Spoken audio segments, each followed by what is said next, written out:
second round we go, wearing a pinche rabbit's foot for luck, just ahead of the fucking hounds. ¿Qué hubo?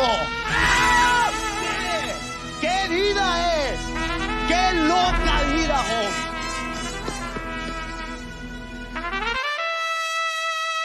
Como decimos en México, hay que dejarnos de mamadas. No hay que... Los cinturones aquí se hacen a un lado. Hay que pelear por honor y por gloria nada más. I invite him into the ring, and like we say in Mexico, we don't fuck around.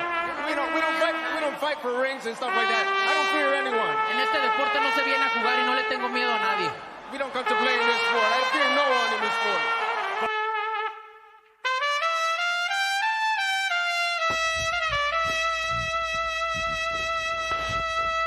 What's your prediction for the fight, then? Prediction? Yes, prediction. Pain.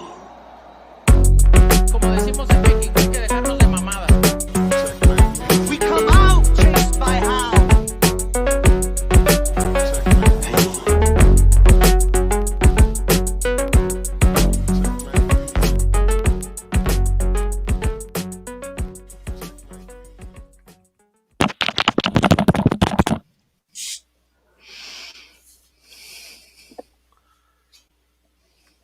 Thanks to those joining me live and to those that'll be joining me on Archive D-Style Boxing here. Gotta fix something in a moment. How you doing, G Funky? I'm good, man. It's glad to be back. You know, it feels good to be back on the show and to see everybody, man. Most definitely. Calix, we're joined by you as well. How are you doing, man? Same here. Good to be with you guys. Again, it's been a minute since all three of us been together. It's good. Absolutely. Make sure you guys throw a jab at the like button. All right, make sure you do that. Also, of course, and yes, we have G Funky back on the show. Right, so good to have you back, man. Jab my like button if you're listening on Archive. For everybody listening on the Leave It In Network, where there's iHeart, Pandora, you know, iTunes, the whole good stuff. I appreciate you guys tuning in. Tomorrow we will have the Leave It in the Ring roundtable with a year in review. That should be a great show, and we'll actually have the return of Scott Hale Short Sports. He'll be on the panel, so that should be some good stuff right there. You know what I mean? Shout out to Chicano Prophet Sonteo Media in the chat. Let's go ahead and get this started. Talk about a train wreck. James Kirkland, he was stopped, by Juan Montiel, man. All you got to know is that he got destroyed. He got annihilated. I think like 2 rounds flat, and it was a wrap for him. Not much to break down about the fight, but what I wanted to ask you guys is, what could have been with James Kirkland? This is one of the most exciting fighters that I remember personally. And the wars with Angulo, for example, and he got knocked out in devastating fashion by Canelo. And, hey, he wasn't the same without Iron Wolf. Is he done, G-Funky? Are we done with James Kirkland? Yeah, I would have to say he's going to have to hang the gloves up. Tough guy, warrior, always, came to bring a good fight and to look for the knockout. Unfortunately for a guy like Kirkland, his chin was never the best. We've seen that on multiple occasions. Even in fights that he's won, like one of his most exciting fights with Angulo. He was dropped several times in that fight, but he got up and was able to stop Angulo in that fight. That's one of the best fights in the last 10 years or so. Really good fight. Like you said, he had a devastating knockout to Canelo. He lost to another. I can't remember the guy's name. Some Japanese guy knocked him out as well. And now Montiel. Yeah, that's right. And now Montiel gets rid of him in 1 round. And man, I gotta say that the punch that really started it. It was like the littlest of a left hook. Like it landed, and I just can't believe it went down. I'm like, oh my gosh, like that put him down. Like, man, this is not going to end well. And then he got up and got knocked down again a couple of more times. And it's time to hang it up, man. But Kirkland was always a warrior, always a tough guy, always, willing to go in there and stick his chin in there to, always willing to exchange with guys. And, but it's time. It's time, James. No shame in that. You were in some good fights, and, you came up short most of the time, but it's all good, man. You were a warrior. Absolutely. You guys are tuning into HCP 42. Are you down with HCP? You let me know. Calix. Hey, your boy Kirkland, he's done, man. What's up? Should he call it a day? Or a career, I should say. Should we occupy James Kirkland? We should definitely occupy James Kirkland. Look, he should have hung it up a long time ago, but I was just looking up. Do you realize he turned pro in 01? So that was 19 years ago. I was trying to figure out how old he is. I don't know how it says 36. So yeah, a guy who had that type of style at 36 years old, man, it's just the cobwebs are there. And with that style that he had with Ann Wolf came a lot of damage, right? I mean, not only in the ring on fight night, but you're talking about a lot of damage in training. I mean, the type of training he was doing were a lot of sparring. I mean, she even showed when she had him sparring 2 or 3 guys at the same time. So the guy was taking a lot of hits, a lot of damage, a lot of wear and tear during training. But it made for a great style. It made for a great combo between those two people. When he got knocked out by Ashita, because Ashita's not a big puncher. So when he got knocked out there by Ashita, you knew something was wrong with the chin. And then the Canelo thing, he should have never been in there with Canelo, but it gave Canelo a name to knock out, which we all knew that was going to happen. And that was an ugly knockout, devastating knockout. But he had some good wins early in his career, some decent wins. Brian Vera, Joel Julio, to name a few. And then the Angulo fight that happened down in Mexico was a heck of a fight. But like G-Funky said, he caught some. I mean, he was down. I don't remember how many times he was down in that fight. I believe more than once, and that was a hell of a fight. But yeah, just what could have been. But at the same time, it was fun while it lasted, right? I mean, that was a fun little string he put together there between. I'm trying to remember when it exactly started. Maybe around 2010, and then it lasted maybe till about 2013, 2014 when.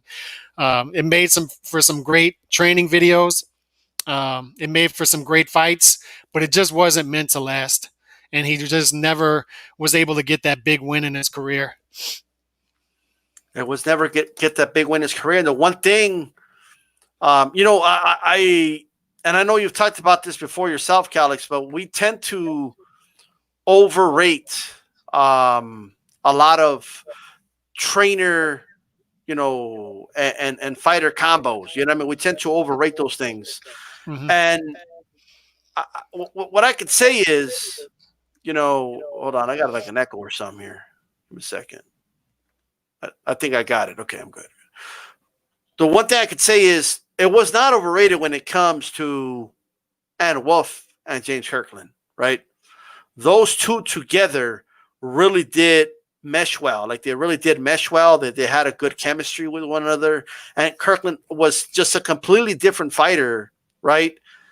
Without Ann Wolf. That's how he lost to Ishida. You know what I mean? He would go from like with Ann Wolf, he would go to war with Angulo and come out on top. Without Ann Wolf, I mean the guy was like 0-10 or some shit. Who knows? He couldn't win without her. You know what I mean? And why do you think that is, G-Funky? What is it about the chemistry that he had with Ann Wolf that you believe just made him better than that night? Was it just she just knew how to motivate him, what to say to him in the corner? What do you think it was? Yeah, I think that's really what it is. She was able to get that little something extra out of James that nobody else could. That's what I really believe it is. We seen it. I mean, in that, I have to keep going back to the Angulo fight. He came straight in, got caught with some shit, went down early, and I was thinking Angulo was going to finish him in that first round. He he was pouring it on Kirkland, but he made it out of that round. And Wolf was able to get into his ear, and it's just something about her, whatever it is about her, whether it's her voice, you know, or the things that she says or the things that they do in training, but she just somehow, some way gets that little extra out of him that we just don't see in other fights, you know?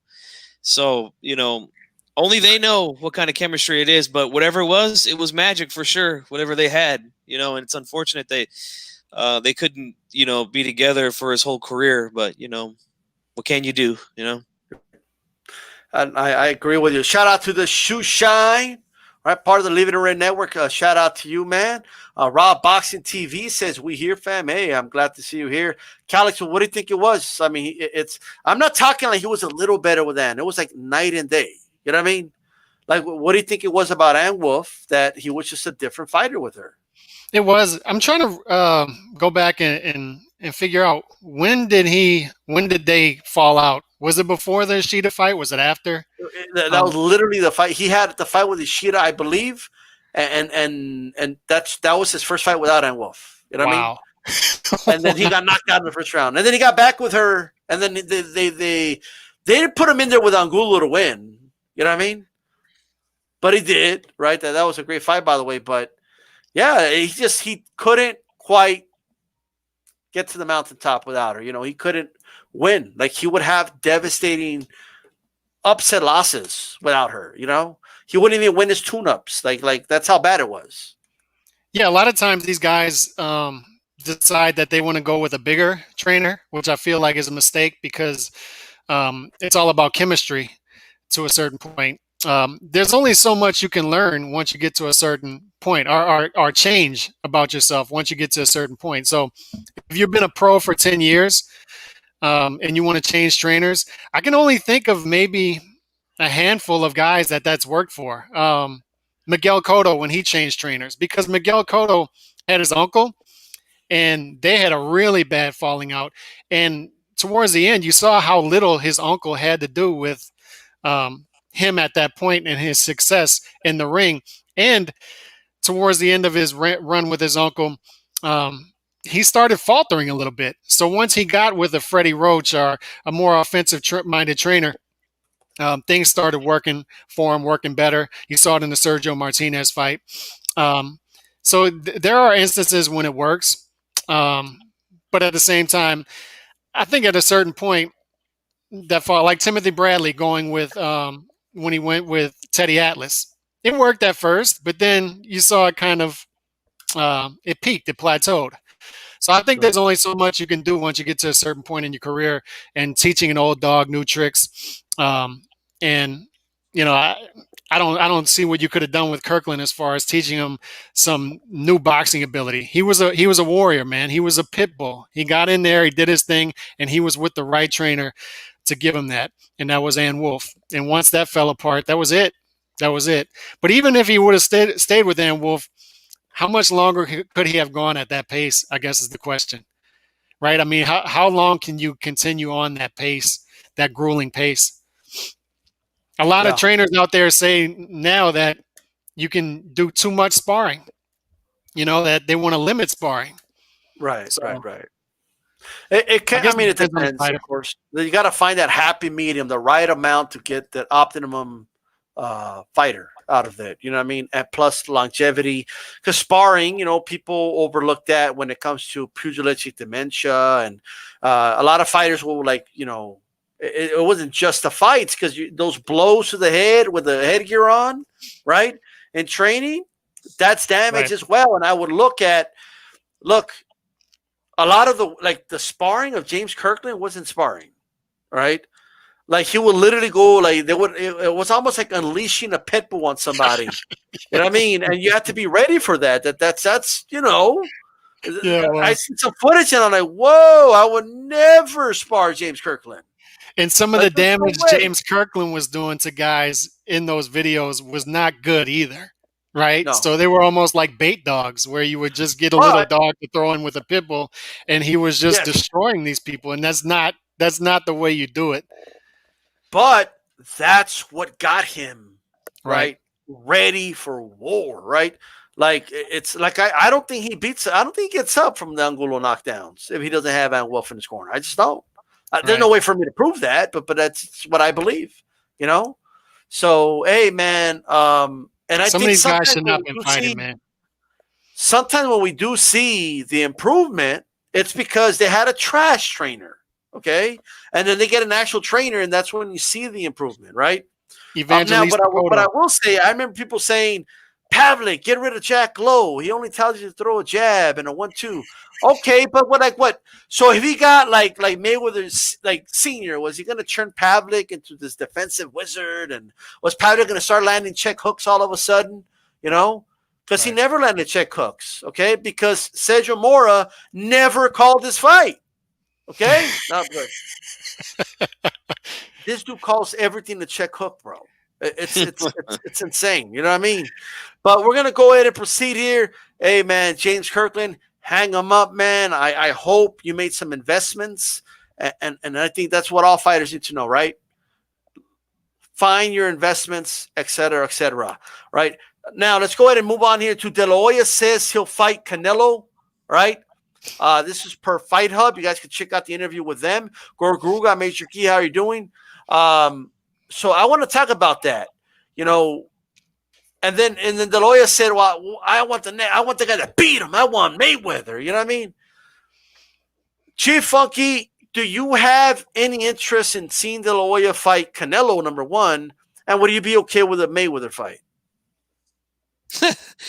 Well, no, I would not be okay with De La Hoya versus Canelo. That would be pretty devastating to see. I mean, that would be a sound beating that Canelo would put on Oscar De La Hoya at this point. You know, a Mayweather fight is definitely more realistic. They're closer in age. I mean, obviously Oscar's older now, but so is Floyd. But he's, you know, Oscar's always been older, and but that's still a big money fight, I think. I mean, if Tyson and Jones could come back and do over $1 million or 1.5, whatever it was that they did, I think they could probably match that. You know, if not, maybe do better. But I do think that Oscar, if he is serious about doing that, I think he should fight somebody else. This way, we could see, you know, if he still got it or not. You know, at least that's what I think.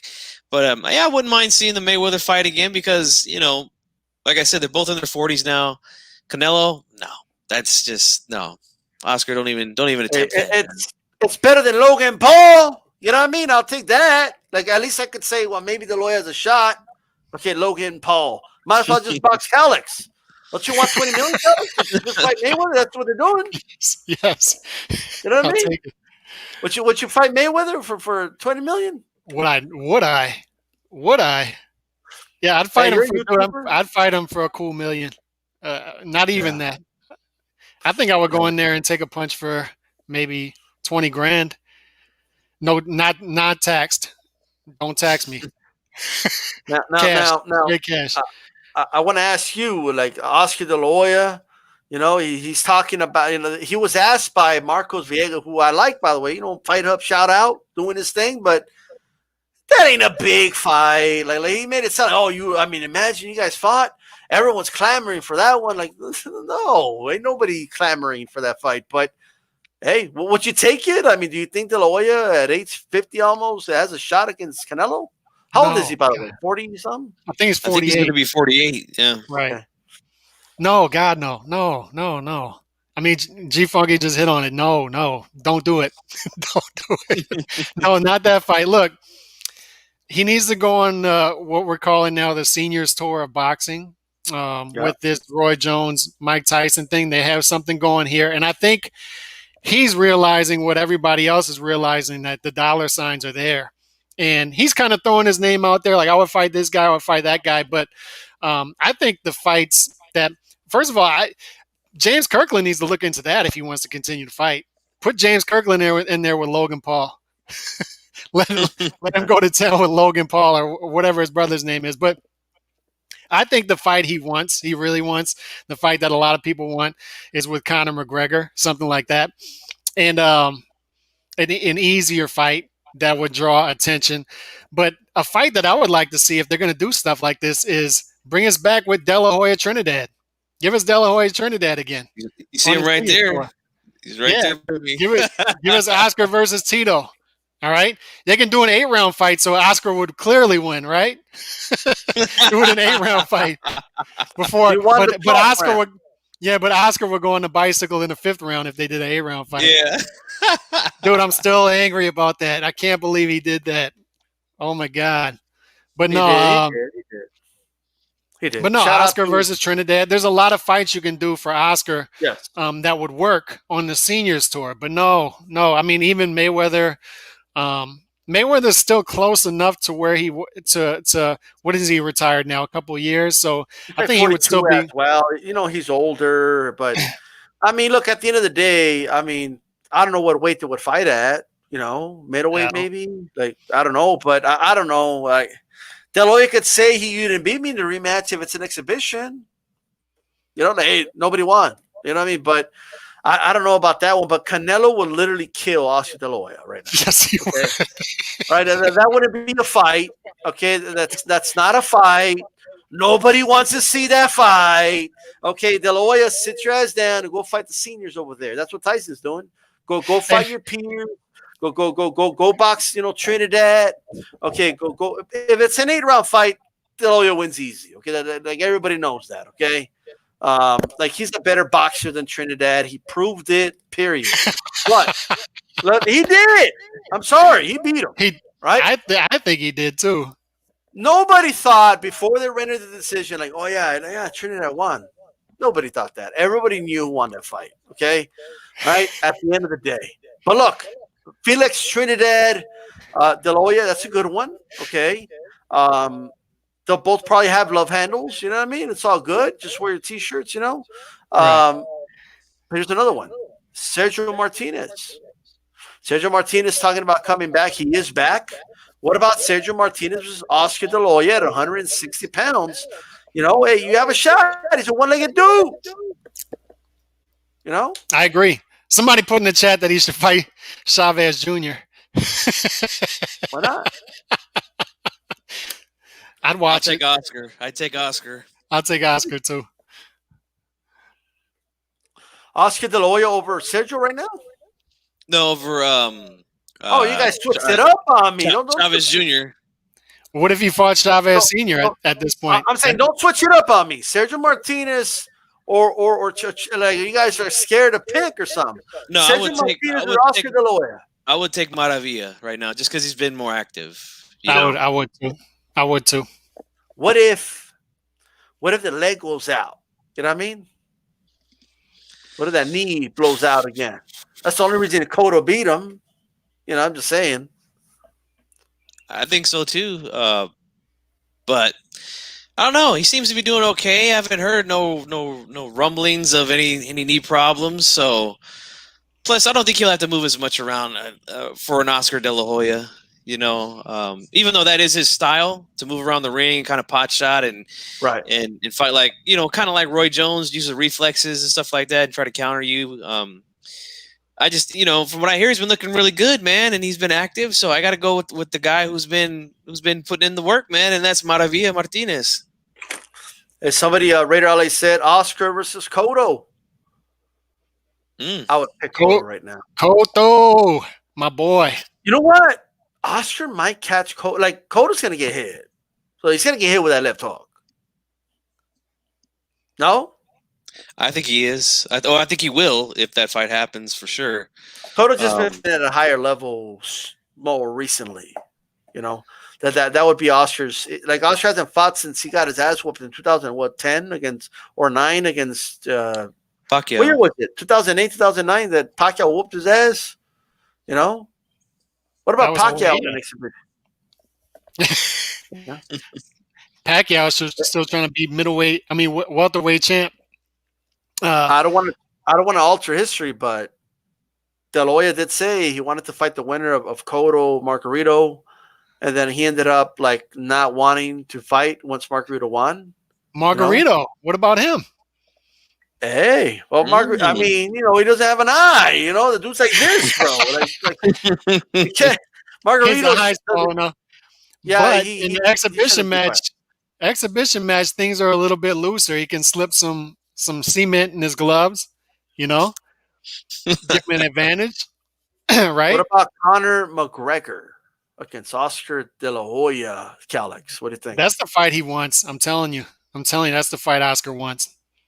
It's the most winnable out of all the ones we mentioned. It's a very winnable fight for him. A fight he can look good in, and a fight he'd make a ton of money in. That's the fight he wants. I'm telling you. Okay. I take Oscar. Left hook stretches him, man. That's what I agree with that. I agree with that. Hey, Chief Bucky, do you think anything will come of Sergio Martinez's comeback, or you think it's just kind of like you think he'll become an opponent for somebody or something? Like you think like Billy Joe Saunders, we're gonna turn around and Billy Joe Saunders is fighting, Maravilla Martinez or some shit, like, or do you think he'll eventually just kind of fade away? I think if none of these guys, like a lot of the guys who've been naming off, who've been retired for a couple years now, 5-10 years, I think if there's no talks of that, I think he'll probably end up going away because I don't see him competing with anybody that's young and in their prime right now, unless they're just a flat out can. Is he crazy enough to believe he could compete? I don't know. Maybe. I know Oscar is. I honestly think Oscar would try to get in the ring with one of these young dudes. I don't know if Maravilla will do that, though. I don't know. I don't think so. Oscar versus Dana White. That's hilarious.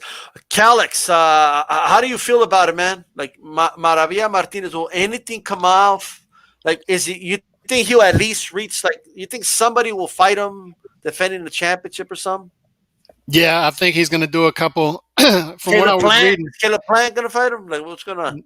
No, from what I'm hearing, he's trying to go after the cat from Japan, the middleweight champion. That's the guy he's going after.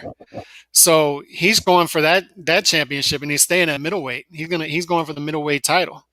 So I think that's what he has eyed. He's going to fight some easy fights until he gets to that point, and he's going to lose in that fight. I don't see it going either. Murata, yeah, I don't see it going any other way. I don't know. Murata's going to put pressure on him, bro. I don't know that Nick could take that, but hey. That's what I think he's barking up the wrong tree, but that's the guy he has eyed from the articles I've been reading. That's the fight that he wants. Maybe he thinks that's the for whatever reason, that's the middleweight champion he feels like he can go after and win. It's the most winnable for him. I think that's the wrong move. But I don't know. Yeah. He sees something. I kind of wish we didn't have so many of the world belts, because that's the problem. We have too many world belts. You know what I mean? I kind of wish we had maybe just 3 or 2 world championships, and then like it could be a bigger deal, like a South American belt or something. You know what I mean? And then he could become like the South American champion, and it could be like a big deal because he can't compete at the world stage anymore, but he could still have like some meaningful fights or something. You know what I mean? That's kind of how I feel. Like. He should go on the seniors tour like everybody. Dude, there's money to be made there. They've proven it. So, dude, they could just give him, like you said, like the South American belt, and say he won it in some tournament. That's what they did with Pat Patterson back in the 70s with the Intercontinental Championship in WWF. The guy won it in a tournament down in Argentina or something like that. He's popped up on WWF TV with a new belt, We had both tits in Hawaii with a 3 points, like whatever. Anyway, we will see what goes, man. It's just a matter of time before his knee gets out again and the dude's gone. I think it's gonna fade into oblivion. I think like we're gonna turn around one day like, did he ever fight again? No, he's okay. I think that's what's gonna happen. To be honest with you, all right. Shoe Shine Boxing, Raw Boxing, Chicano, Maestro Outlaw, Guido, Raider, LA Boxing, Raw Boxing. All you guys, man. Neon Eyes. Shout out to you and everybody else. I appreciate you guys tuning in. Make sure you throw a jab at my like button. And for those listening on Apple Podcasts, please, please, please give us those 5 stars. You know what I mean? The 5-star rating and some feedback, that'll be much appreciated. You know what I mean? Let's go ahead and proceed here to the big fight of the weekend. Before we break down the fights, some questions for you guys. Ryan Garcia and Luke Campbell. Let's talk about Luke first.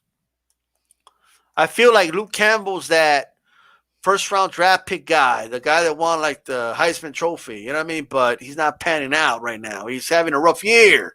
But he's got that opportunity. Like he got traded. He's in another team, and he has another shot. And that's what this is. He has another shot. Chief Funky. Is he going to be a gold medal bust? Because that's the question that's going to be answered. Yeah. Here's what I'll do real quick. Let me see if I can pull this off for you guys. Hold on. Luke, I am your father. bad Darth Vader impression there, but it's going to be a bust gold medalist. That was pretty good. Yeah, that was pretty good. Because we're going to break down the fight and everything. Just really quick. You think he's a bust? Well, I am picking. I know it's early, but I am, and I've said it before already. But I am picking Garcia to beat him. So I don't know if it necessarily be a bust. I think he could come back from this, but I don't know. I wouldn't call him a bust if he loses this one. Okay, all right. What do you think, Calix? Will he be a gold medal bust? I mean, this is a high. When you're a gold medalist, I mean, you're expected to do big things in boxing. And if he loses, is it over for him? Well, I guess. What do we consider a bust? And I guess you just explained it. If you're a gold medalist, you're expected to be. Look, man, if you're a Heisman Trophy winner, right, you better be starting in the team. Yeah, a lot of Heisman Trophy winners don't pan out in the NFL. But I know what you mean. They're still considered busts, but amateurs don't always pan out. Great amateurs don't always pan out on the pro level. Even great pro fighters like Zab Judah. Zab Judah was a phenomenal amateur fighter and went up to the pro level, and a lot of his flaws were exposed through time. But Luke Campbell, I wouldn't consider him a bust up to this point because his only two losses are, well, he avenged the loss to Mendy, but the other two losses were Linares and Lomachenko. There's no real shame in that, but at the same time, the two times he's really stepped up, he lost. So this is another step up for him. 3 strikes, you're out, right? So we're about to find out. So I guess at this point, if he were to lose this fight, it depends on how he loses it. But if he were to lose this fight going away, then yeah, I guess it's time to start talking about that bust thing. But the guy's got a heck of a chin, and he was in there with Linares and Lomachenko. It's not like he was blown away by those guys. Well, we will see. I think if you're a gold medalist, there's some high expectations there. You know what I mean? And we'll see. But in my opinion, if what's going to happen happens, what I believe is going to happen happens. We'll talk about it shortly. Yes, I do believe he's going to be a bust. Okay, just giving you guys a little foreshadowing right now. That's all. You know what I mean? Chicano says Mexico versus England is starting to become a decent rivalry. It is growing. You know what I mean? And we'll see. I think Luke might bend the knee. I don't know. You know what I mean? Will the Jedi bend the knee? I don't know. But hey, is Mexico versus England and New Mexico versus Puerto Rico? Since Puerto Rico is not all that great. Well, yeah. It's a we have to replace the island with another island. You know what I mean? Like so. We'll take them all. But check it out. The fight. Luke Campbell, Ryan Garcia. Let me first say this though. They're really harsh on Luke Campbell, man. I've heard a lot of British channels like, "Oh, this guy, he's no good." I'm kind of surprised how some British channels out there, you're going a little too hard on Luke, but Ryan Garcia, Luke Campbell, talk to us, Chief Funky. Who's going to win this fight? Well, let me just no, I'm just kidding. I won't do it. But man, I'm going to go with the young gun here in this one, man. But I don't think it's going to be easy, man. Because Luke Campbell is very, very good, man. Calix already mentioned how he was in there in very competitive fights with Linares and Lomachenko. He was down in both of those fights, but was able to get up and still compete, make it competitive. So he's got heart, man. That's something that you could never take lightly in a fighter. Someone who's been down, they get up. Like I know a lot of fight fans. A guy goes down, he gets up. I think it all kind of depends. On how the guys go down and things like that. From what I've seen from Luke, every time he's gone down, he's gotten up and he's continued to fight hard. Right. He's just unfortunately for him, he's came up short in those fights. I like him, man. The southpaw, he can move around a little bit. He can fight on the inside. He's very short with his punches, which is what I like. I really like when guys don't come too wide with their shots. He's real short and direct with his punches. His hands aren't the fastest, but I think what he lacks as far as like hand speed goes, he kind of makes up with throwing correct technique shots, nice and short. Ryan, we know that his hand speed is crazy hand speed. He's we've seen the demonstrations that he's done on social media and stuff like that, and we've seen it in fights also. He's been showing off some power lately.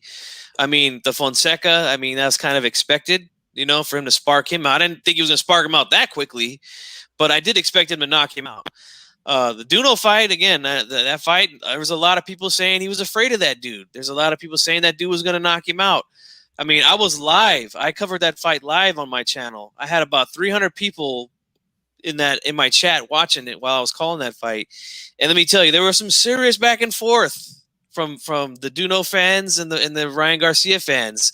It was, this dude's going to knock out Garcia, blah, blah, blah. It was back and forth. So it was a 50-50 fight amongst the fans, and he got that dude out of there in one round, made quick work of that dude. I was impressed with that win.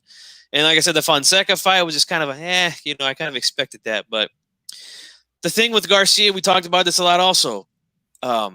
His stance, he kind of holds the left hand down and the right hand high, but the chin is up, for most of the time. There are times where I do kind of see him, tuck it a little bit, but it's not consistent enough. That's something that needs to be corrected because a guy like Campbell, who is very sharp, he's going to expose that chin. You keep it out there like that. We all know that the right hand is the punch, the easiest punch you can land on a southpaw. His right hand is pretty good. I've seen him. He dropped some dude real quickly in the first round with a quick counter right hand. So he can hit you with that right hand and hurt you. But a lot of that power is in the left hook that he likes to throw. We see him all the time throwing those left hooks on his friends, on that stupid thing he does where he tries to see how many punches they could take before they tell him to stop.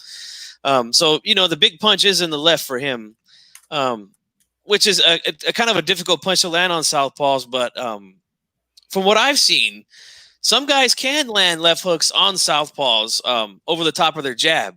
They come in from the right side with that jab, and they, a lot of orthodox fighters, they come over the top of that jab if they can counter it with a left hook. So Campbell's got to be aware of that as well. My thing with Garcia is, I don't really see him fight too much on the inside. And I do expect Campbell to go to the body on this kid. I think that's going to be something he's going to have to do and invest early to the body. I just think that the hand speed is going to be too much for Luke Campbell. I think we're going to see a really big gap in hand speed here. I really do. And I think that's going to give him some trouble. I don't know if he's going to be able to keep up with him. And I do see Garcia winning this fight, man. Okay. But we'll see, man. It's a tough fight for him. It's a step-up fight, and I love these kind of fights for these young fighters, man. Because now we get to see if this kid is the real deal or not, man. Absolutely. Calix, talk to us. All right, while everybody jabs the like button, talk to us about this fight and who do you believe will win? Youth and talent versus experience. And we'll see if Luke Campbell can win this off of experience, because this is the first fight. This is the first step up, the big fight that he's had that experience gap. Because remember, against Lomachenko, he was fighting Lomachenko in Lomachenko's prime. When he fought Linares was a little past his prime, but still close enough, and had experience as well. So he's in a big fight now where he's fighting a guy who is young, who hasn't had that experience yet. has a world of talent, a wealth of talent. Been blessed, man. He has a high ceiling, but you don't pay bills over time through potential. You eventually have to realize that this is first step up. So we're going to see where Ryan Garcia is at. We're going to start to get a feel of where he's at in his career. And I just think that you touched on some of obviously the hand speed is going to be a big factor here. But Luke Campbell, and you touched on this as well, the guy can go to the body. He's proven that. So will he be able to take away some of the wind of Ryan Garcia to go into the body? Also, Ryan Garcia hasn't fought 12 rounds yet, I don't believe. I don't think he's gone past 10. So what happens if Luke Campbell, who has a good chin, he's been down against Lomachenko, has been down against Linares, but he lasted against those guys. And those guys have hand speed as well. Those guys have power as well. So what if he's in there in round 9, 10 against Ryan Garcia, and Ryan Garcia starts to wear down? We're going to find out what kind of fighter Ryan Garcia is, I believe, throughout the fight in the championship rounds, because I don't think that Garcia is going to get Luke Campbell out of there as I play this fight out in my head. I don't think he's going to overwhelm him with the hand speed. This guy he is a crafty veteran. He is a young 32. He doesn't have too many miles on the tank yet. So we're going to see. But I think there's a sneaky fight, man. Sneaky fight for our guy Ryan Garcia here. Well said. A lot of people talk about the chin being up in the air, and like, I'm not minimizing that. I do kind of wish he'll tuck it in more and stuff like that. But one thing I've realized is I've been watching some of his fights. I kind of feel like what Ryan is doing, and again, when he climbs up, let's say he gets past Campbell, I don't know if he could keep doing this, but I think he has like this natural reflex, like he could see things in slow motion a lot better than most people, because when he knocks these guys out, it's almost like he sees the punch, and he manages the distance very well, and it kind of feels like a mongoose goading, like putting his neck out there, showing it to the cobra, like go for it, you know what I mean? Mm-hmm. And when the cobra strikes, pop, you know what I mean? And that's what I think Ryan does, I think he has a chin in the air by design, as crazy as that sounds, because, well, what's it like? It's like, okay, they're going to go for it. They're going to go for the chin. It's the instinct of a boxer to, okay, you know what I mean? And I think he's ready for that. And Luke better be, in my opinion, don't fall for the trap, because it's a trap. You know what I mean?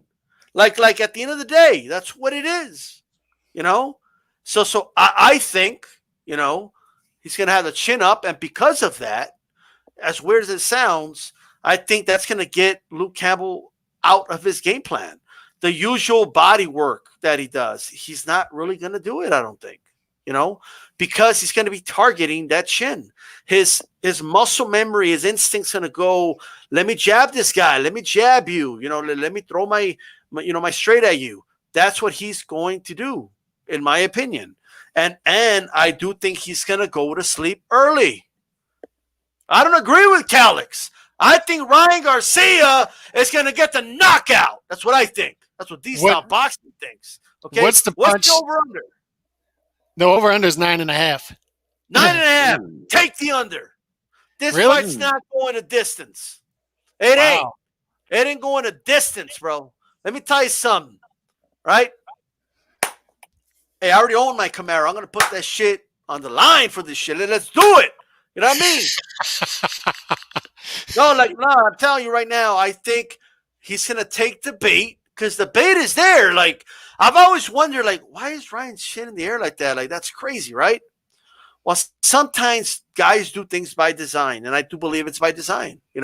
All the sparring Ryan's done in his life, I think he realized, I could see these punches coming, and I could counter them because of that. Like the mongoose does to the cobra, okay? And I don't think Campbell has the speed to take advantage of it. I think he's going to take the bait. He's going to get countered. It's going to make him a little tentative. And then from there, at some point, Ryan knocks him out. Ryan's going to knock him out in 4 rounds or less. I got Ryan Garcia. Wow. 4 rounds or less. Now, do I want it to be doing that in every fight? No. But I think it's going to work with Luke Campbell. Well, do you Luke, this isn't Luke Skywalker. This is Luke Campbell. You know, if it was Luke Skywalker, I would say tuck your chin. You know what I mean?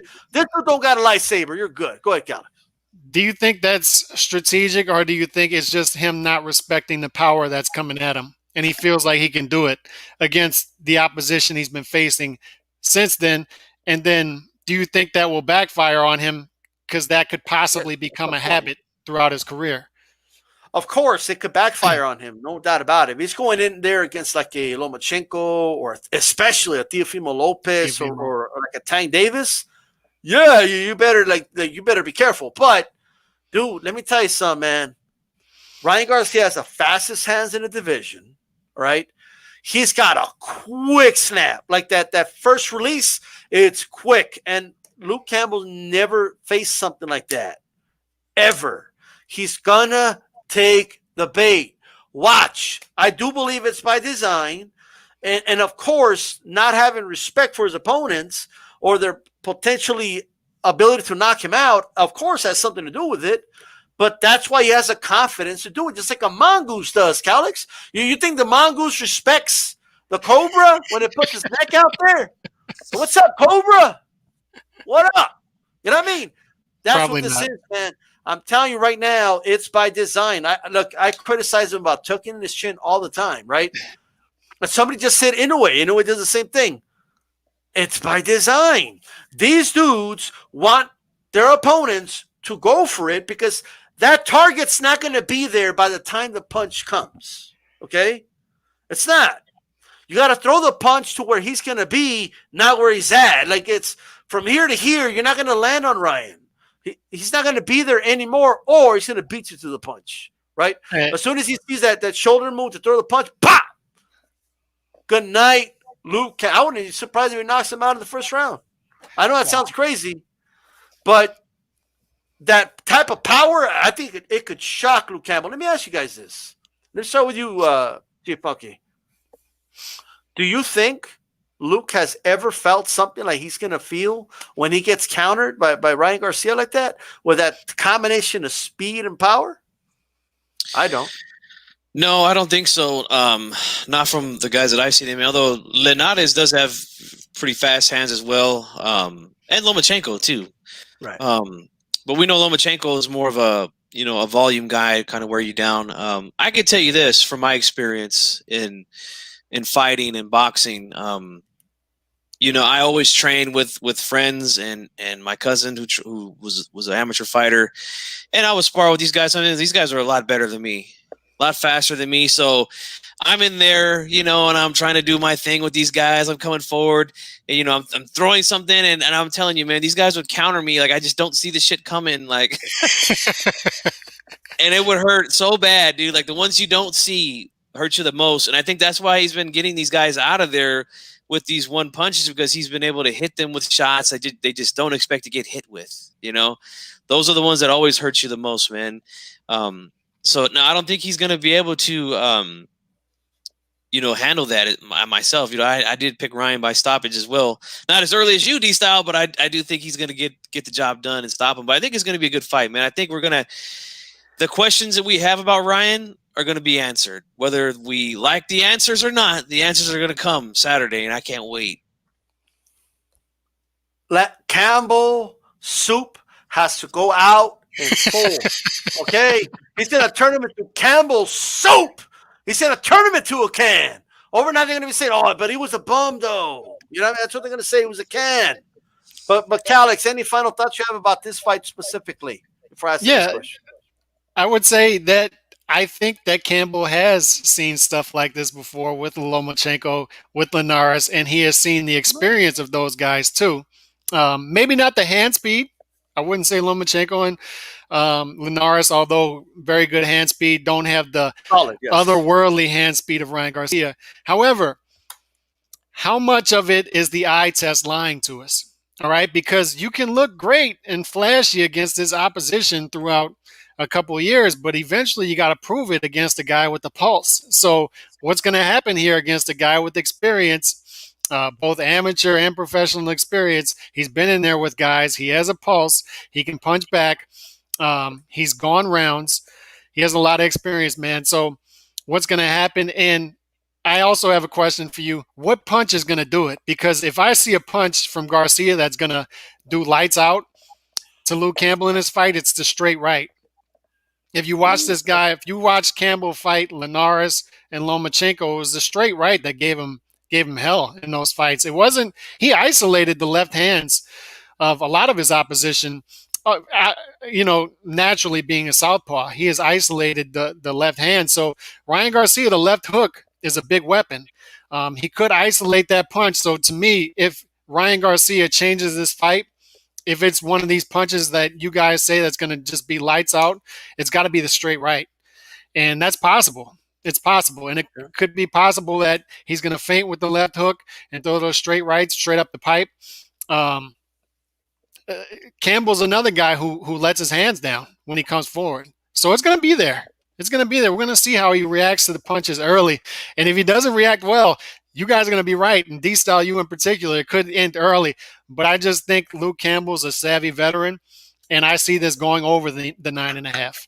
I actually think it's going to full 12, so I would take the over. You know what it is? I just have that gut feeling, and we just finished the holidays. Like my gut's good right now. You know what I mean? So I feel like, I got something going right now. When you got a good gut, you got a gut feeling. Hey, Yeah. No, but in all seriousness, like I feel anyway that that there's going to be a trap there. You know what I mean? And if he doesn't knock him out, he's at the very least going to knock down Luke Campbell.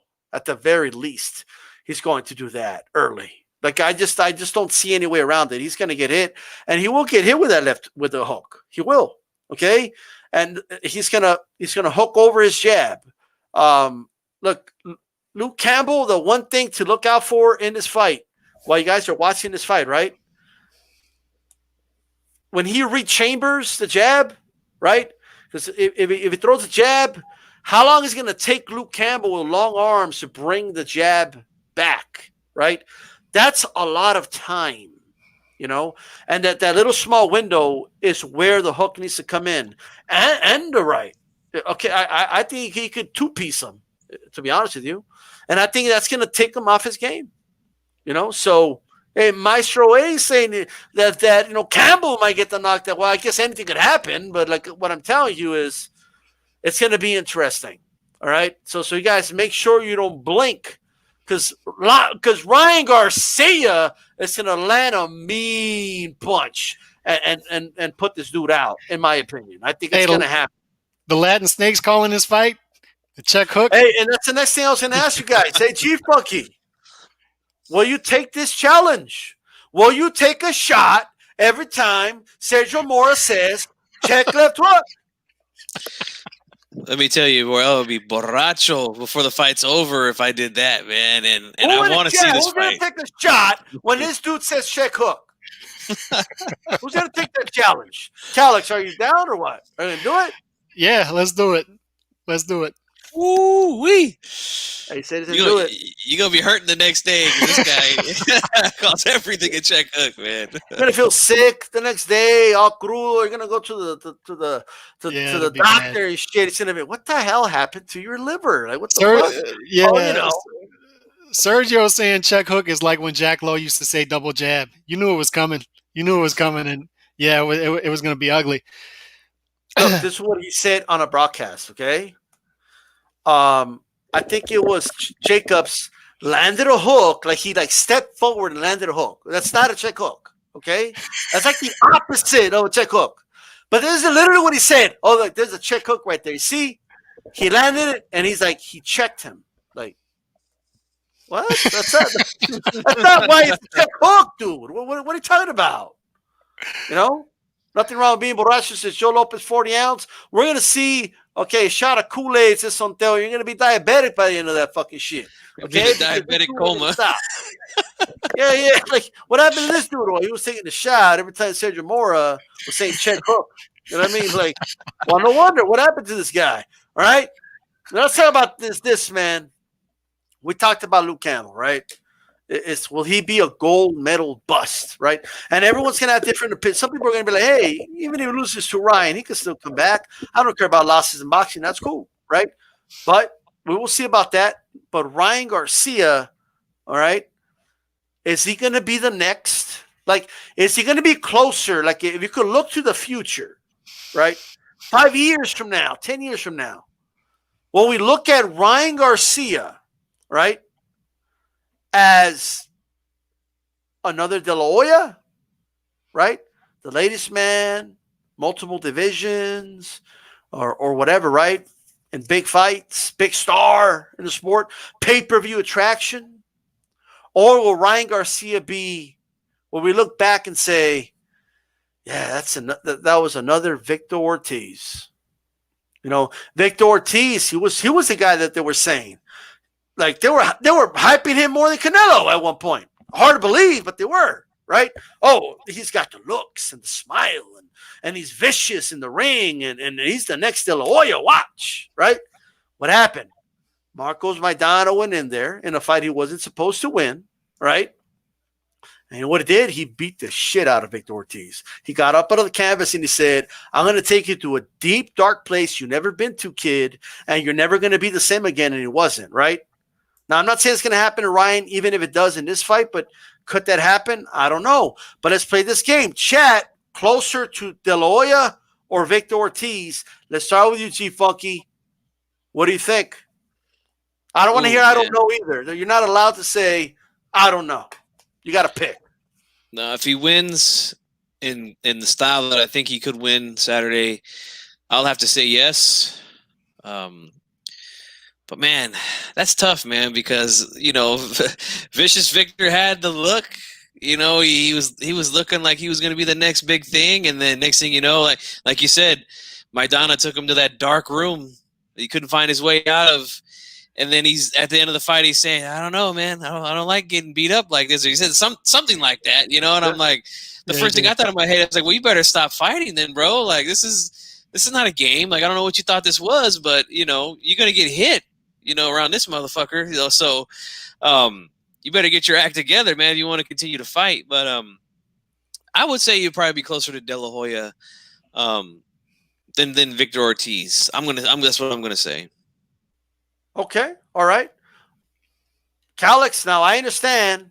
None of us know, but if you have to pick closer to De La Hoya or closer to Victor Ortiz, chat, tell me what you think as well.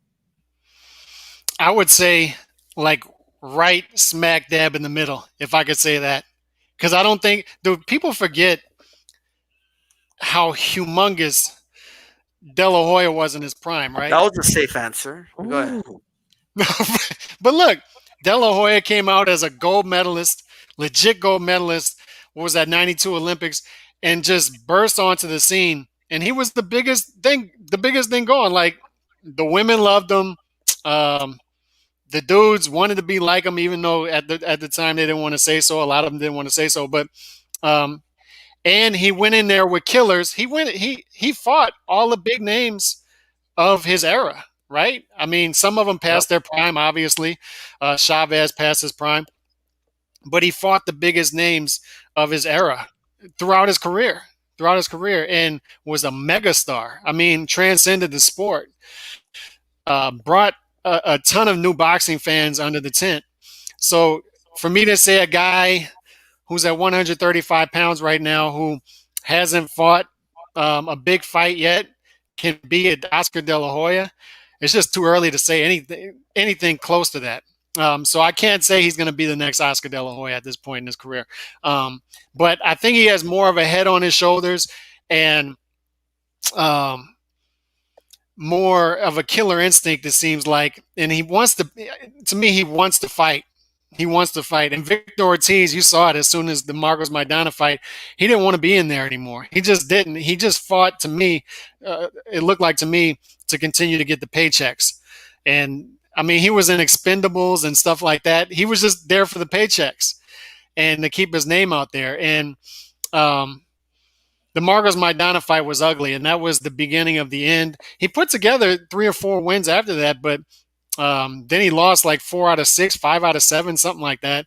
And he just never realized his potential because he had a ton of potential, man. He had a ton of potential. He just didn't have the head on his shoulders and a bit of a head case, if we can be honest. And I don't see Ryan Garcia as that guy either. So I would say somewhere in the middle.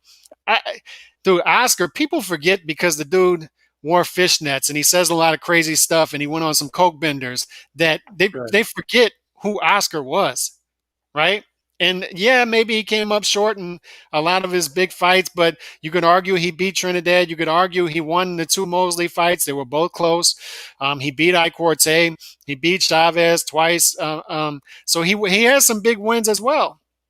But he was a killer, man. He was a killer. And, came up a little short against Mayweather as well, but he was late in his career and was blasted out by Pacquiao and came up short against Hopkins. So he came up short, yes, but he was a megastar.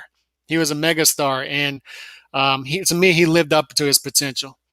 And I don't know if Ryan Garcia is there yet. I would say I would lean more towards De La Hoya than Ortiz, though. Okay.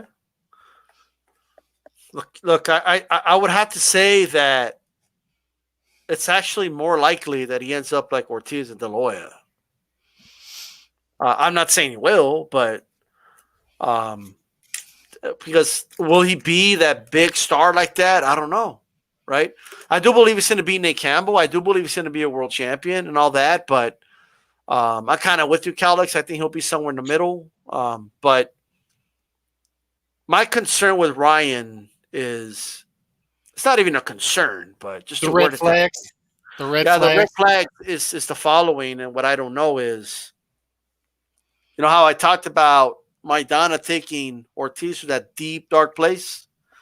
I don't know if it's going to be Luke Campbell, but somebody's going to take Ryan there. Like, there's going to be that fight where Ryan, he hit the dude with his best left hook. He hit him with some right hands, and the guy is still coming.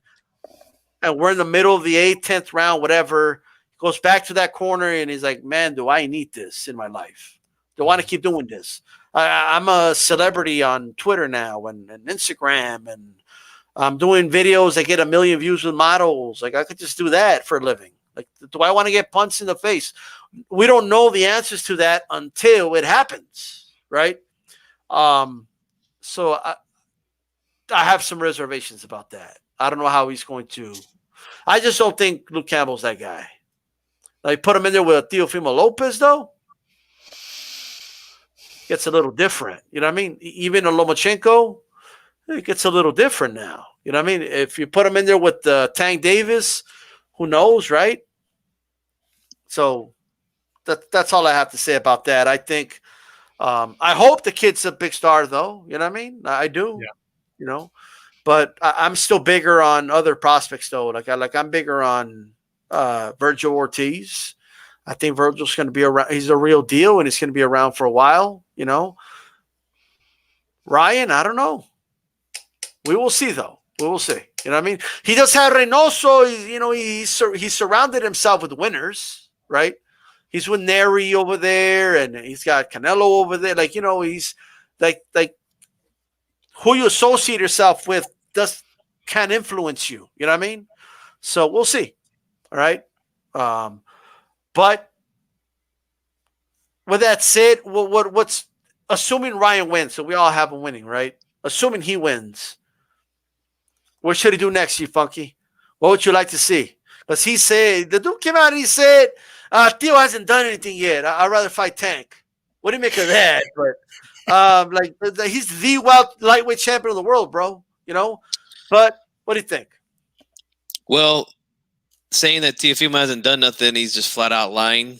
I mean, he's done more than any of the young prospects, or I can't even call him a prospect now because he's in my opinion, the undisputed champion at 135. But he's done more than anybody other than Lomachenko at this point at 135. Would I like to see the Tank fight? Yeah, because I think that would be a big fight. I just don't think that's going to happen. We got PBC, Golden Boy, DAZN, whatever you want to call it. I don't see that happening next. I think he should just fight Devin Haney next. He's the winner. If he wins, either guy. If Campbell wins, the winner of this fight should fight Devin Haney next, because that's his mandatory. It's time for him to start defending that title, and this is a good opportunity for him to fight somebody that's pretty good. Haney's a guy who I want to see step up, and I want some of my questions to be answered about him. And I'm saying the same thing about Ryan Garcia in this fight. So I know there's a lot of Devin Haney guys out there that have been on me lately. But look, I'm giving the same thing I'm giving the same energy to Ryan Garcia. So let's just keep it a buck, all right?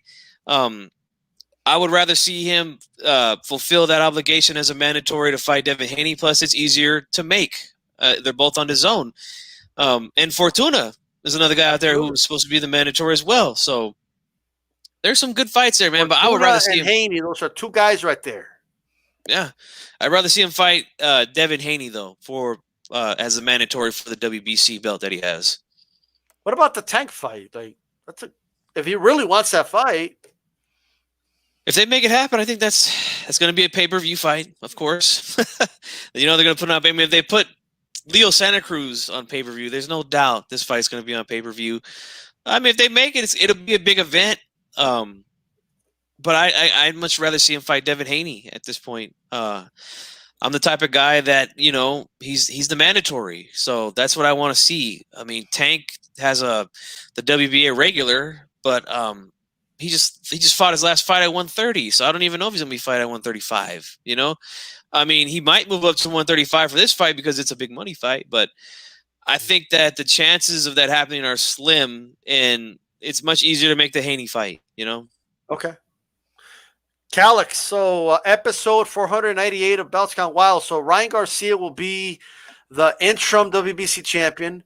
David Haney will be the whole champion, whatever that means, right?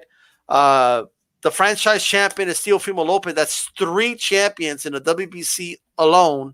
And then you have and then you got to study this shit, guys. You know what I mean? To keep up with it.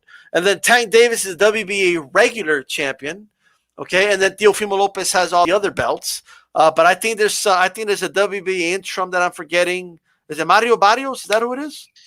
So at 140. Oh, that's why Barrios, yeah. Okay, but I think there's some interims on IBFs and stuff. So I'm not that much of a scholar, but I just wanted to throw that out there. But what do you think Ryan Garcia should do to help clean up this mess? Like, what do you think will be the best move, assuming he beats? And we're not looking over him, but assuming he beats Luke Campbell. Is there really a whole champion? That's what it's called, a whole champion. That's incredible. Remember when we used to laugh at Silver Belt? He's the whole, he's like the entire champion. Like I remember when Silver Belt first came out, and you and I did videos about it, just mocking it. And I mean, that's innocent compared to today.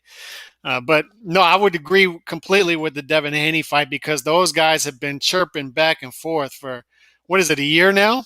I mean, they have been back and forth. They've been at fights together, and Devin Haney has made it known that he wants the Ryan Garcia fight. And Ryan Garcia has made it known that he is not afraid of him, and it's a fight that's easy to make. Fortuna would be a good fight as well. But the Tank Davis fight, y'all have to educate me on this. What's the politics about that fight not being made? Why would that fight not be able to be made? So Tank Davis is on PBC, right? Like, I think through Showtime, and Mayweather is his promoter, although it's really Al Heyman that handles him, but that's not here nor there. But so it's not going to happen anytime soon. Well, I mean, there's that's the thing. Anytime there's separation in networks, it's an issue. You know what I mean? Because before even the fighters want to throw down, you still need the zone's not going to be like, oh, okay, Ryan, we'll let you go over there fight on pay-per-view with. Not because they got, they have investments in Ryan and stuff like that. And not that I care, the fight happens, I'll watch it anywhere. You know what I mean? Yep. But I would love that fight. And offer it on pay-per-view like you did the Canelo fight. Stylistically, I would love that fight. Out of the 3 we mentioned, I would love that fight the most because of the fireworks you would get. I mean, you're talking about incredible hand speed by both those guys. I would love to see Ryan Garcia versus Tank Davis. Love, love, love it. I just want to see Tank Davis start getting in the middle of these guys at 135 and start mixing it up. I would still love to see Tank Davis versus Lomachenko as well.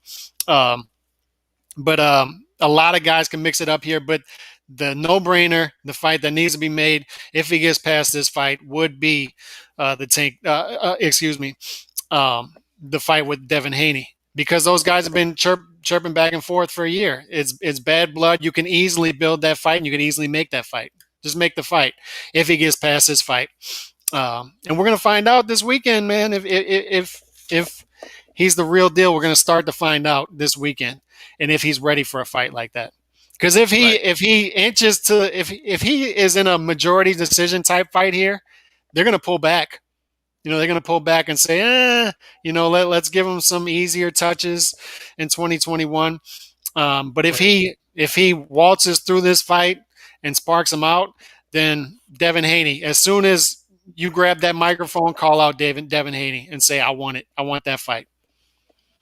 Hey, shout out to Speaker Mind, Sports Talk, the Shoe Shine, Maestro, Run PMC. Make sure you guys throw a jab at my like button. Right, and make sure you hit that bell button. That way you're notified every time we come on live. We'll be on tomorrow for the round table. That should be some great stuff. You have anything you wanted to add with that, Chief Funky, before we proceed? It would be, man, I would be pretty devastated. I know he already said, I'm calling out Tank as soon as if he wins. I mean, look, if that fight can be made, great. But I think it's a long shot, man. Your best opportunity to do something next, something big, would be to say, look, I'm the mandatory for Devin Haney. I want to fight Devin Haney. Haney's already made it clear he wants to fight you.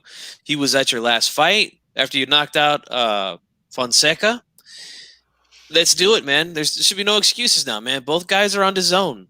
There's no reason why that fight can't be made.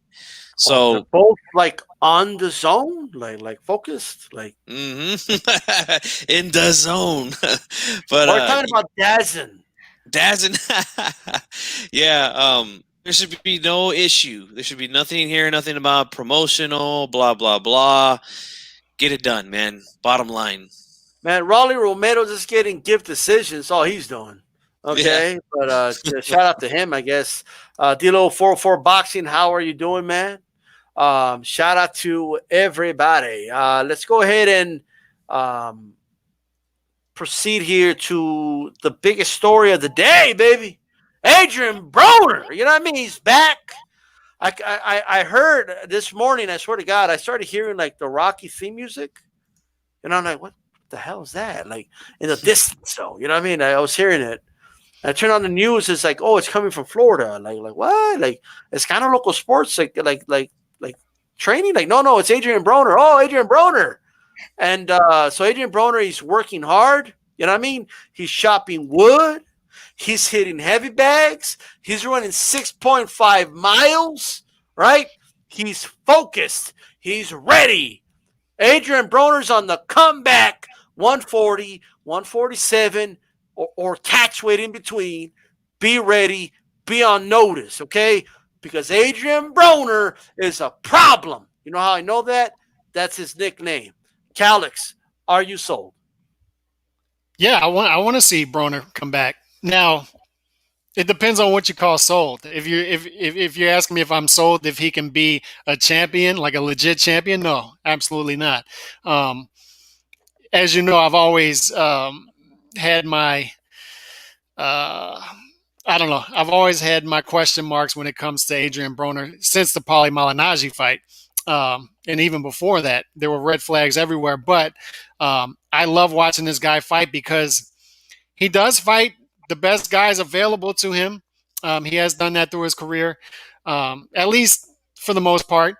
And he's in fun fights, right? I mean, you don't have to be a great fighter. You don't even have to be a really good fighter. You just have to be able to mix it up with opposition that makes you look good stylistically, and you're a fun fighter to watch. And that's what Adrian Broner gives us. He's a fun fighter to watch, man. He's fun in the pre-fight build-up. That's right. He brings money to the table, and he's in fun fights. He's in fun fights because of his style, man. He goes into these lulls where it doesn't matter who he fights. He'll just let them throw 5, 6, 7 punches at a time at him. He's picking off some of them, and then he'll go into a rest for like 2 minutes around, and then he'll go into that minute where he's just letting his hands go, and he's fun to watch. So he's one of those guys that he'll let inferior opposition look better against him, right? Because of his style. He'll let inferior opposition into fights because of the style he fights, where he's inconsistent in the ring. He's either offense or defense. He doesn't mix them up. Not much of a counterpuncher. But at the same time, he looks good against at points in fight and makes it competitive against guys who are superior to him, because he goes into those moments where he just throws a lot of punches. He's just inconsistent. But a lot of times those inconsistent guys who are very talented but never reach that ceiling because of their inconsistency, they're fun to watch because they're vulnerable. And that's what Adrian Broner gives us. And that's why I want to see this guy active all the time. All the time. I'd love to see this guy fight till he's 40. 2 or 3 times a year. All right, against top opposition. I want Adrian Broner back, man. Adrian Broner. You have a paying customer right here. You know what I mean? Like, he'll buy the pay-per-view, right? This I will say, man, and I remember like when, because, you know, the guy talks a lot, but if we keep it honest, though, like, he showed me a lot in that Maidana fight. He took a beating, right? Yeah. But he actually won some rounds. I actually gave him like 4 or 5 rounds or something. I think I might have given him 5. You know what I mean? The guy's got a heart, came man. back, and he was coming back, and he got knocked down a second time. You know what I mean? But he kept remember we just talked about what did Victor Ortiz do when it got hot in the kitchen. Broner actually didn't leave. You know what I mean? Against Porter, he was inactive. He didn't let his hands go, but he didn't give up. You know what I mean? So he's always gonna try to.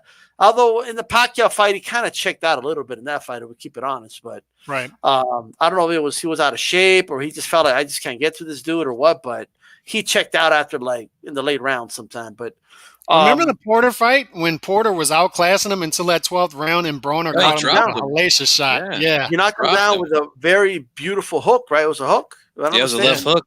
And Porter got up and Porter. That's Mora, you know what I mean? That's a good question, actually. It'll be interesting to see. It might have been a check hook, right? Because Porter lunges in a lot, you know what I mean? But Porter got up and he's like, yeah, he was like, whoa, you know what I mean? But hey, shout out to Porter, though. He did his thing. But here's what I'll say about Broner, man. Inconsistent, yes, but he's got a lot of problems. He's got 99 problems, and money is definitely one. You know what I mean? Dude's got he should see Adrian 99 problems Broner. Okay, that's right. Revamp it a little bit because you're not a problem. You got problems, you know. And it's all going viral, man. Like I feel bad for Broner sometimes. Like, come on, bro. You made a lot of money, bro. You shouldn't be begging for Cash App money from people. Okay, you shouldn't be in front of a judge telling her that your friends just give you money, so it shouldn't be taxed or some bullshit, or it shouldn't be used to pay child support.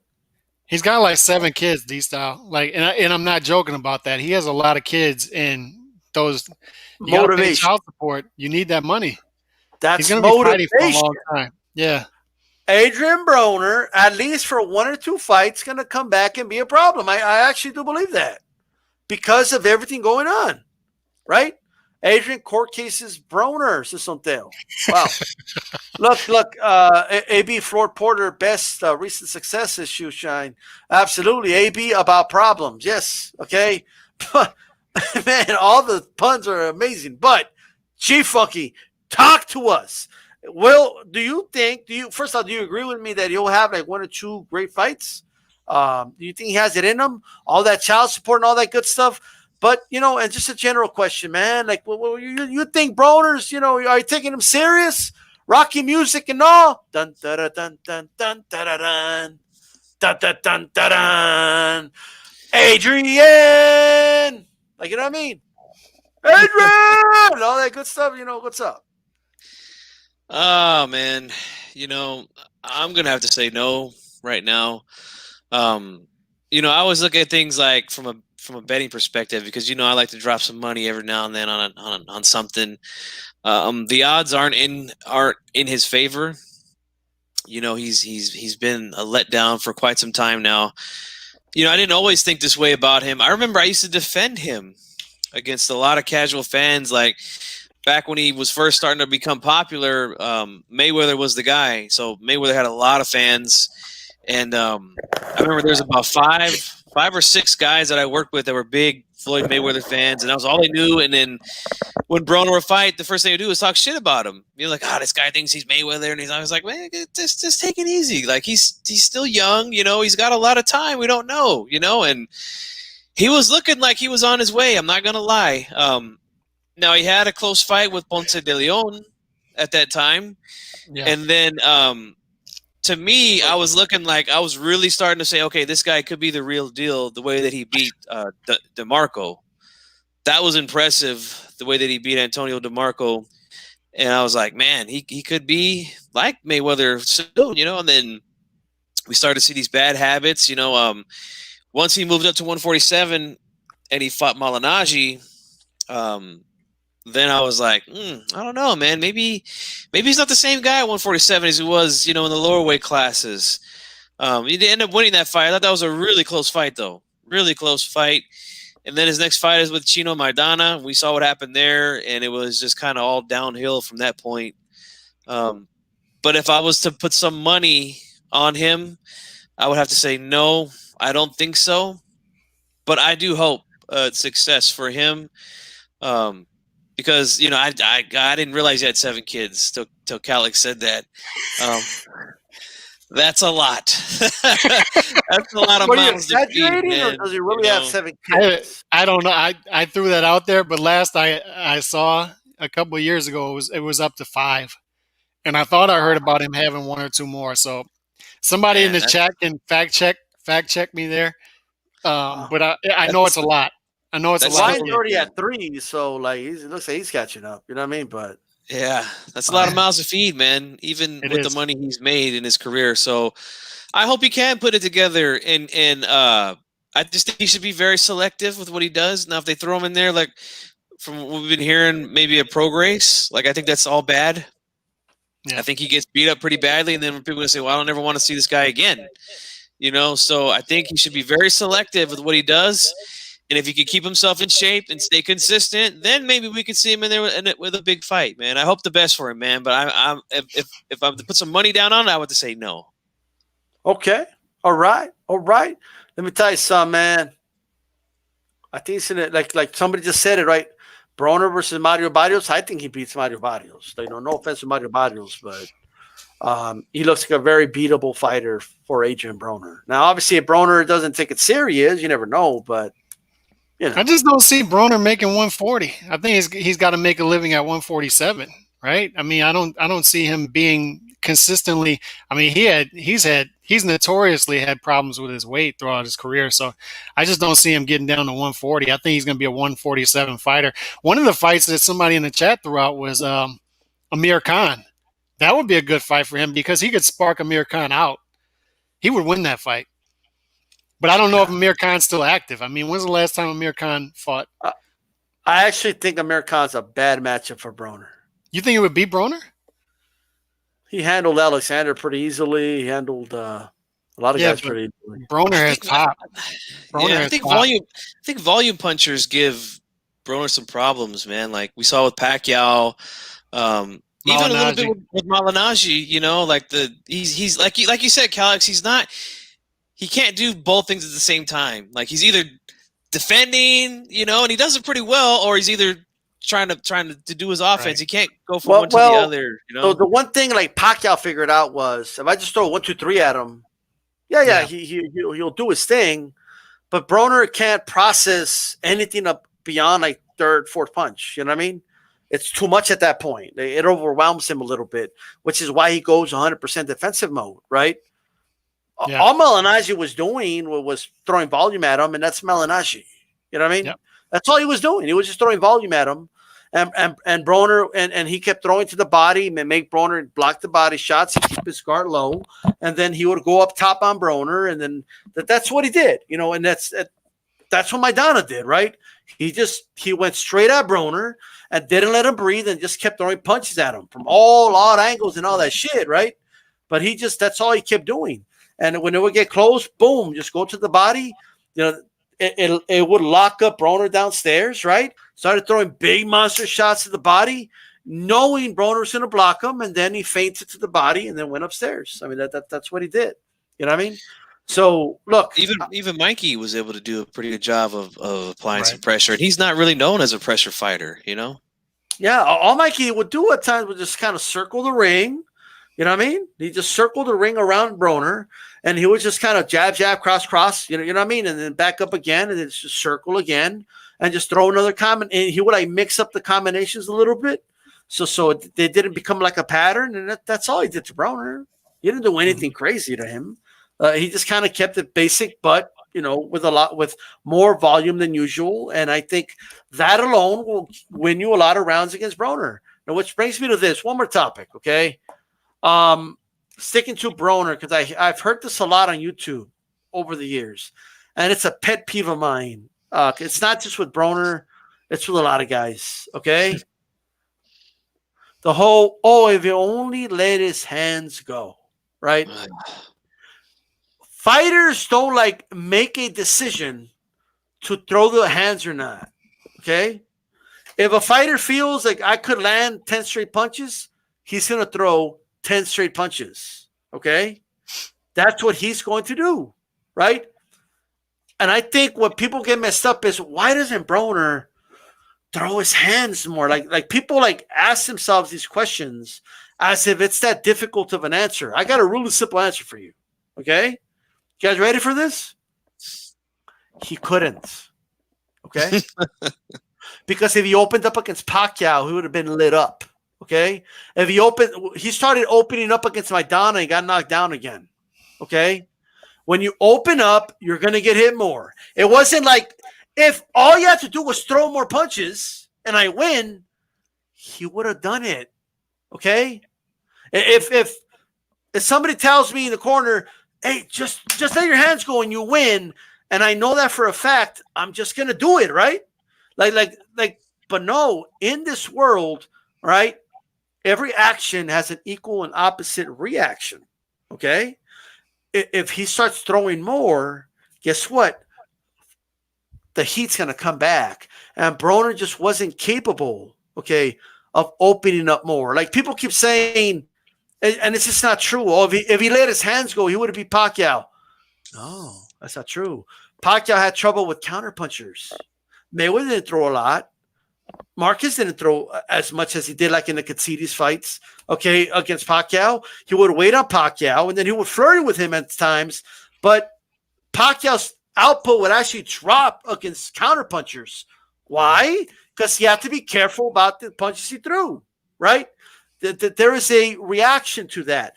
It's not that Broner just decides that he just doesn't want to let his hands go, right? Broner would have beat Maidana, but he just didn't let his hands go, bro. Oh, you know what? He would have beaten, Pacquiao, but he just didn't let his hands go. Chief Bucky, talk to us. What do you make about if only he let his hands go, right? If only he used a condom, he wouldn't have 7 kids. Yes, that is true. But no, I'm right there with you, man. I can't stand that. It's like he didn't let his hands go for a reason, man. He let his hands go against certain fighters because he could. And it's somebody I believe it was great. Yeah, I was just gonna say that's a perfect comment there. Anytime you let your hands go, like the way that these guys, I don't know if they want him to let his hands go, start throwing combinations or whatever. But once you open up, you're opening yourself up to get blasted with some shots. And that's something that Floyd Mayweather really understood as he moved up in weight. I noticed with him. We all know, Floyd at the lighter weights was letting his hands go, as they say. And he was able to take those punches from those guys then, but as he moved up to the 140s, the 147s, we seen he was a lot more economic with his punches. He made sure that they counted because he knew, look, if I'm going to start letting my hands go, I'm leaving myself opportunities to get hit. And those are the only times I've ever seen Mayweather really hurt, was when he was letting his hands go. You know what I'm saying? Like Chop Chop Corley was a fight at 140 where he was letting his hands go. He got caught with some shit and got hurt badly. Shane Mosley, again, he wasn't really letting his hands go in combination, but Mosley caught him in the middle of something, hurt him badly in that second round. So even as great of a defender as he was still able to get hit with shots. So that's a part of the game, But Broner, I mean, just letting his hands go, it's a lot harder than they think. It's not just letting his hands go. Like I agree with you, D-Style. It's kind of weird to hear people say that. Yeah, for sure. Calix, what do you think, man? It's almost like saying, why didn't the Denver Broncos pass the ball 40 times a game when Tim Tebow was quarterback, right? I mean, it's easy to say. Why they would just score some, but look, there are times when that moniker there work. Like when we were talking about earlier, De La Hoya versus Trinidad. If De La Hoya literally would have let his hands go in the last 3 rounds, he would have won the fight, and he could have.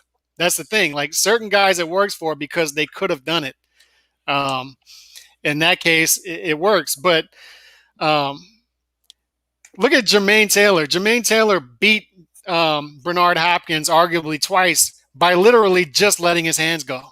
That's the only thing tactically great he did in that fight. I mean, he's not a better fighter than Bernard Hopkins, but he let his hands go against a guy who was economical and cagey, and he won the fight on activity. But you're right, for the most part, it doesn't work because those guys aren't able to accomplish that style. And Broner is one of those guys.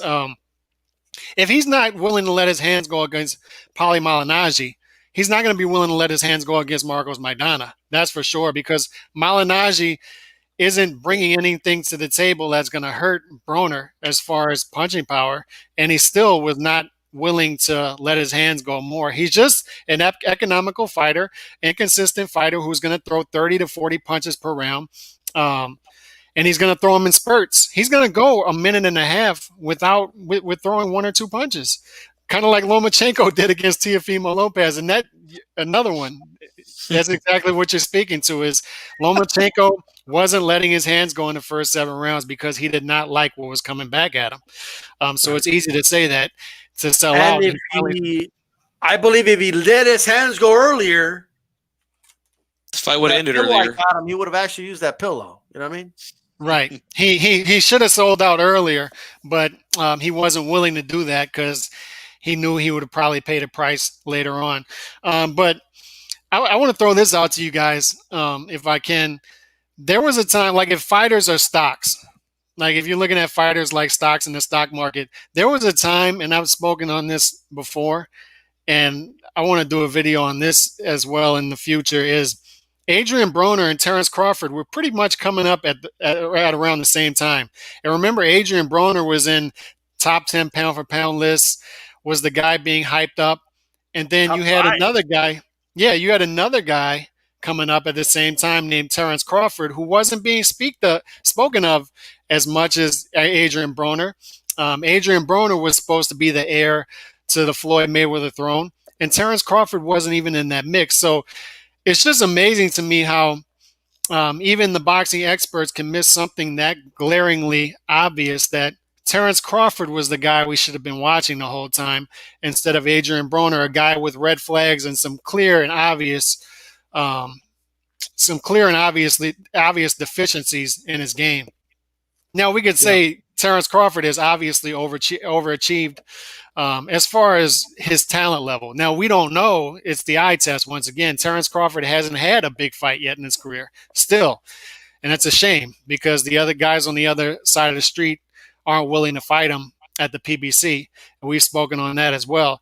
But I think if we're all being honest with ourselves, we think that Terrence Crawford would pass that test with flying colors if these big fights at 147 were to come to him and when they come to him, because we all think that they eventually will. But it's just amazing to me that stock, Terrence Crawford, was that low, and that Adrian Broner stock was this high, and that plummeted, and this guy shot through the roof. Like that, Maidana fight was a stock market crash for sure. You know, that was like Saturday morning with the coyote trying to catch the road runner, and he runs off the cliff, and he's just there for a second, and Acme, right. Acme, everybody. Hey, the Malignaggi fight was a clear red flag that anybody with activity can beat this guy. But not only that, there were red flags earlier when this guy was struggling with weight, and just some clear red flags as far as this guy isn't taking this as serious. He's not as consistent as you need to be if you're going to be a Floyd Mayweather. Because we can say what we want about Floyd Mayweather outside of the ring, but the guy, when it comes to business, he's there. He got it done in the ring for sure. Let me give a shout out here, man, to Loyal Roots, our sponsor. Shout out to them. Okay, go to loyalroots.com. Great apparel. All right, go check that out, man. Shout out to them. We're gonna go ahead and give our closing statements here, man. It's just been a great show. It's good to have Chief Funky back on HCP. We'll be live tomorrow for the roundtable. All right, so a lot of boxing talk to still talk about. Calix, give us some final words, bro. No, I'm just looking forward to this fight this weekend, and I think Ryan Garcia wins the fight. But as a bettor, there's not much value in taking him, so I would take a little flyer on Luke Campbell, to be honest. Although you're most likely going to be throwing some money away, put some money that you're willing to lose on Luke Campbell at plus 365. He's at plus 365 now. So why not throw 20, 30 bucks? If you throw 20 bucks on him, you win about 70 bucks. So just take a little flyer on him. But I'm in agreement with you guys. I think Ryan Garcia wins this fight. I don't think it'll be as emphatic as you guys may think, but because I think Luke Campbell is a savvy veteran who's been in there with guys. But at the same time, I'm looking forward to this fight because we're going to start to see a picture of what Ryan Garcia is going to look like. All right, Chief Bucky, give us some words of wisdom. Yeah, I agree with Calix. Should be a fun weekend here, and it's to me. These are some of the most exciting fights for me when you get to see the young guy step up, the guy who's passes the eye test. You know, he looks good against the guys he should beat. Now he's in there with a guy that could give him some trouble, and I think is going to give him some trouble. I think he'll be able to overcome that, but a lot of the questions that we have about Ryan Garcia are going to be answered Saturday, and I love that. I love when the young guys step up, and we're going to find out if he's the real deal, And I want to say thanks to everybody in the chat. There were some people there saying, that they were, happy to see me back. I'm glad to be back.